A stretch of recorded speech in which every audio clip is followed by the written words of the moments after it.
अपनी सांवली रंगत की भरपाई संध्या ने ससुराल में सबकी गुलामी करके की। सिर्फ इसके ससुर ही थे जो उसके गुणों की सराहना करते थे। उसके गुणों से प्रभावित होकर ही उन्होंने अपने बेटे से संध्या का रिश्ता तय किया था। पर सास को वो सांवले रंग के कारण बिल्कुल पसंद नहीं थी। पर अब ना तो उसे पसंद करने वाले ससुर दुनिया में थे और ना उसके रंग रूप की उलाहना करती सास के ताने थे। अब तो कभी कभी दोनों नंदें अपने ससुराल से आती तो ज़रूर उसे कुछ सुनाकर ही जाती। संध्या उन्हें भी अपने गोरे भाई के सामने कभी पसंद नहीं आई। वो हमेशा कहती भैया को अपने मेल की लड़की नहीं मिल पाई। पापा ने भैया का रिश्ता करके बहुत अन्याय कर दिया भैया के साथ। संध्या के पति विवेक भी चुप रहकर सबका समर्थन ही करते थे, बेशक उन्होंने खुद कभी भी कुछ न कहा हो। आज वो पुरानी बातें याद कर खोई हुई थी कि तभी उसके पति ने आवाज़ लगाई। वो ऑफिस जाने के लिए तैयार हो गए थे तो संध्या ने नाश्ता लगा लिया। उसके पति विवेक ने कहा, आज शाम को मैंने दोनों बहनों और जीजा जी सबको बुलाया है और पलक भी आएगी सुमित के साथ। तुम शाम को सबकी पसंद का खाना बना देना। संध्या ने कहा, हाँ ठीक है। वो मन ही मन सोचने लगी, सबकी पसंद का करने के सिवा किया ही क्या है आज तक मैंने।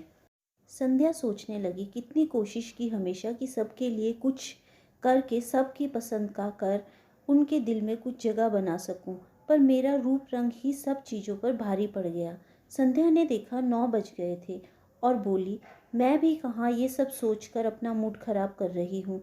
चेतन उठने वाला होगा, उसके नाश्ते का देखती हूँ। वो अपने बेटे चेतन के कमरे में गई और वो अभी सो ही रहा था। चेतन किसी मल्टीनेशनल कंपनी में अच्छी पोस्ट पे जॉब कर रहा था। वो मुंबई में रहता था, वहीं जॉब कर रहा था। छुट्टी में आजकल घर आया था। चेतन भी अपनी मम्मी की तरह बहुत अच्छे स्वभाव का था। रंग रूप पापा के जैसा था। चेतन की अच्छी जॉब के कारण उसे शादी के लिए बहुत से रिश्ते आ रहे थे। आज उसी के लिए कोई लड़की पसंद करने के लिए सब आ रहे थे। विवेक के लिए उसकी बहनों की राय बहुत मायने रखती थी। उन्हीं की पसंद से कोई लड़की सिलेक्ट होगी शादी के लिए। संध्या की हाँ ना से किसी को कोई मतलब नहीं था। वैसे भी घर के कोई भी फैसले में उसकी राय कभी नहीं ली जाती थी। जब संध्या की बेटी पलक की भी शादी हुई थी तो भी उसकी सलाह किसी ने नहीं ली। उसका काम बस चूल्हा चौका संभालना था। संध्या ने सोचा, क्यों ना मैं अभी उन फोटोज़ को देख लूं जो चेतन के रिश्ते के लिए आई हैं, फिर मुझे कोई नहीं दिखाने वाला। वो जल्दी से कमरे में गई और फोटोज़ को देखने लगी। वो बहुत खुश थी कि अब तो बहुत ही जल्दी बहू आ जाएगी। फिर वो शाम की तैयारी करने लग गई। शाम को सब जल्दी आ गए तो संध्या ने सबके लिए चाय और पकोड़े बना लिए। जब सब फोटो देख रहे थे तो संध्या की ननद ने कहा, भाई इस बार वैसा नहीं होगा जैसा आपके साथ हुआ था, जैसे पापा ने आप पर भाभी को थोप दिया था शादी करवा के।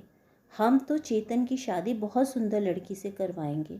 फिर दूसरी ननद ने कहा, हाँ भाई, ऐसा गलत रिश्ता इस घर में अब फिर से किसी का नहीं होगा। ये सुनकर संध्या दुखी हो गई।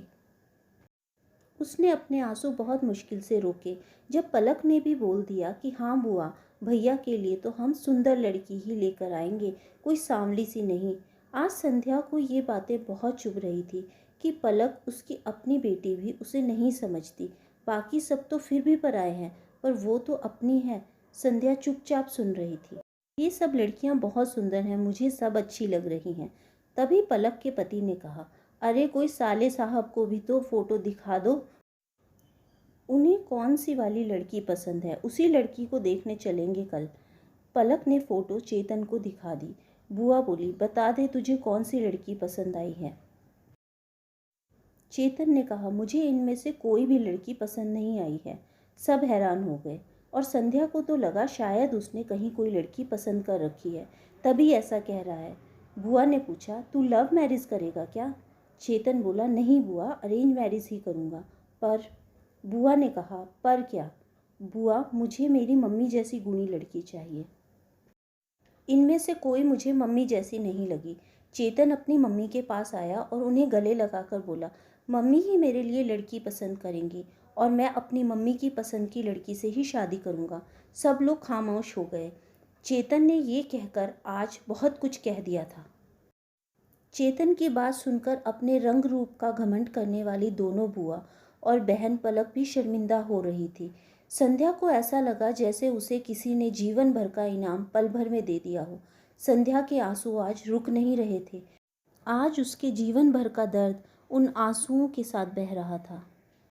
तो दोस्तों, उम्मीद है आपको आज की ये कहानी पसंद आई होगी। कहानी पसंद आई हो तो वीडियो को लाइक करें, चैनल को सब्सक्राइब करें ताकि आने वाली कहानियाँ आप तक पहुँचती रहें। Thank you friends.